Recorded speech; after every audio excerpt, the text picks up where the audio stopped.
মরণ তোমায় লইবে ঘিরি।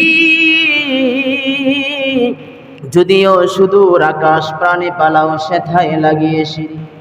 নদী পথে নৌকা চালাও কেরে মাঝি ভাই, বেলা ডুবার আগে আমিও পার যেতে চাই। ডুবে গেলে বেলা যে আর ওঠে না, ভেঙে গেলে মেলা যে আর জমে না। আল্লাহ পাক রব্বুল আলামিন সবকিছুর মালিক, এটা প্রত্যেকটা মুসলমানের বিশ্বাস করা জরুরি এবং কর্তব্য। আল্লাহ পাক রব্বুল আলামিন হায়াত দেন, আবার আল্লাহ পাক রব্বুল আলামিন মৃত্যু দেন।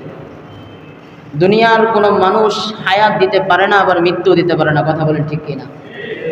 আল্লাহ পাক রব্বুল আলামিন বলেন, কয়েকটা জিনিসের মালিক আমি রব, যেটাকে মানে গোপনভাবে রেখেছি, যেটা বান্দার হাতে দেইনি।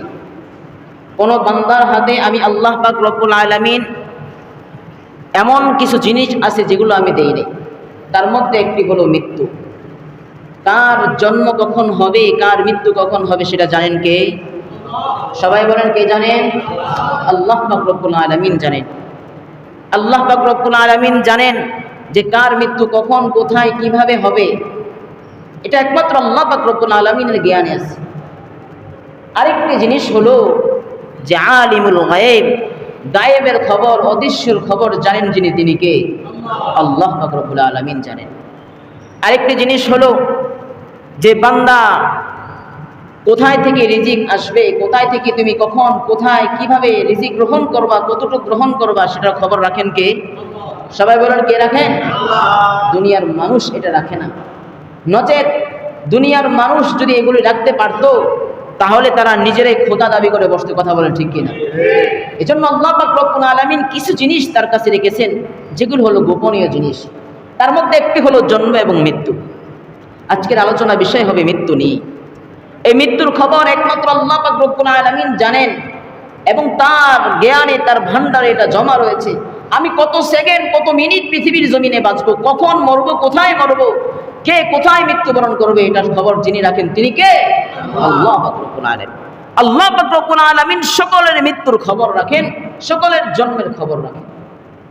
দুনিয়ার মানুষ যদি হাজারো চেষ্টা করে একটা মানুষকে বাঁচাইতে, আর আল্লাহ যদি ইচ্ছা করে এই মানুষটাকে দুনিয়ার জমিন থেকে নিয়ে যেতে, আচ্ছা বলেন তো, মানুষ হাজারো চেষ্টা করলে মানুষটাকে রাখতে পারবে?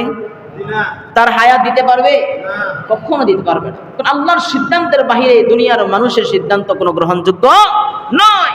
দুনিয়ার মানুষের সিদ্ধান্ত থেকে আল্লাহর সিদ্ধান্ত হলো সবচেয়ে বড় বিষয়।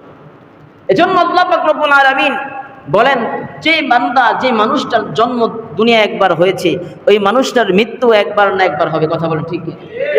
প্রত্যেকটা প্রাণী মৃত্যুশীল। এজন্য কোরআনের আয়াত আল্লাহ পাক রব্বুল আলামিন নাজিল করে জানায়া দেয়, কুল্লু নাফসিন যায়িকাতুল মাউত। আল্লাহ পাক রব্বুল আলামিন বলেন, নিশ্চয় প্রত্যেকটা প্রাণীর মৃত্যুর স্বাদ আস্বাদন করতে হবে। এই পৃথিবীর বুকে আমি আল্লাহ যত মাখলুক সৃষ্টি করেছি, যত প্রাণীকুল সৃষ্টি করেছি, সমস্ত প্রাণীকুল মৃত্যুর স্বাদ আস্বাদন করতে হবে, এতে কোনো সন্দেহ নাই।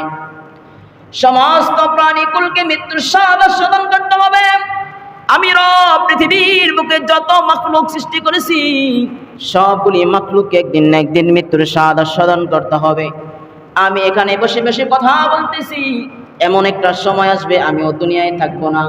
আপনারা এখানে বসে বসে কথা শুনতেছেন, এমন একটা সময় আসবে আপনারাও দুনিয়ায় থাকবেন না। দুনিয়ার জমিনে কত ক্ষমতাশীল বান্দা ছিল, কত বড় বড় ব্যক্তিরা ছিল, যারা দুনিয়ার জমিনে চিরজীবন থাকার জন্য কি না করে নাই। সবাই চাই দুনিয়ার জমিনে চিরজীবন থাকবে, দীর্ঘদিন থাকবে, কিন্তু মালিক বলে না না বান্দা, তোমার হায়াত যেদিন শেষ হয়ে যাবে, এই পৃথিবীর জমিনে এক মুহূর্তের জন্য থাকতে পারবে না। কথা বলেন ঠিক কিনা? আইনামা তাকুনু ইউদরিকুমুল মাউত ওয়ালাউ কুনতুম ফি বুরুজিন মুশাইয়াদা। আল্লাহ পাক রব্বুল আলামিন বলে, বান্দারে, মৃত্যু থেকে পালানোর জন্য যদি সীসা ডালা প্রাচীরের উঠেছেও যদি তুমি আশ্রয় গ্রহণ করো, পাহাড়ের পদদেশেও যেও যদি তুমি আশ্রয় গ্রহণ করো, সমুদ্রের নিচেও গিয়েও যদি তুমি আশ্রয় গ্রহণ করো, আসমান ভেদ করো, যদি উপরে গিয়েও তুমি মৃত্যু থেকে পলায়ন করতে চাও, বান্দা যখন যেই সময় তোমার মৃত্যু নির্ধারণ করা হয়েছে ওই সময় ওই মুহূর্তেও তোমাকে পৃথিবী ছেড়ে চলে যেতে হবে। এ কথা বলেন ঠিক কিনা? এজন্য কবি বলেন, মরণ থেকে যতই পালাও, মরণ থেকে যতই পালাও, মরণ তোমায় লইবে ঘিরি। যদিও সুদূর আকাশ প্রাণে পালাও সেথায় লাগিয়ে সিঁড়ি। নদী পথে নৌকা চালাও কেরে মাঝি ভাই, বেলা ডুবার আগে আমিও পার যেতে চাই। ডুবে গেলে বেলা যে আর ওঠে না, ভেঙে গেলে মেলা যে আর জমে না। আল্লাহ পাক রব্বুল আলামিন এই মেসেজটা আমাকে আপনাকে দিতে চান। দুনিয়ার জমিনে যে যত বড় ক্ষমতাশীল হোক না কেন, আল্লাহ পাক রব্বুল আলামিনের ক্ষমতার ঊর্ধ্বে কেউ নাই। রব যেখানে ফয়সালা দিবেন, রব যেখানে কথা বলবেন, এই কথাকে উদ্দিন করার দুনিয়ার এমন কোন মানুষ জন্ম হয় নাই, কিয়ামত পর্যন্ত জন্ম হতে পারবে না। রব যেখানে ফয়সালা রেখেছেন, এই ফয়সালার বাহিরে দুনিয়ার মানুষের ফয়সালা চলে না। রব বান্দার মৃত্যু রেখেছেন, হাজারো ডাক্তার এসেও যদি চেষ্টা করে ওই বান্দাকে রূহ ফিরায় দিতে পারবে না, ওই বান্দাকে রূহ দিতে পারবে না। কারণ আল্লাহর সিদ্ধান্ত চূড়ান্ত সিদ্ধান্ত। আল্লাহ বলে বান্দাকে আমি মৃত্যু দেব, দুনিয়ার মানুষ বলে আমরা বাঁচায় নেব। কিন্তু না না, পারে না, পারে না, কিয়ামত পর্যন্ত পারবে না। কেউ পারে নাই, পারবে না, কিয়ামত পর্যন্ত সম্ভব না। কথা বলেন ঠিক কিনা? কিয়ামত পর্যন্ত সম্ভব না। রবের ফয়সালার উপরে কেউ হাত দিবে না।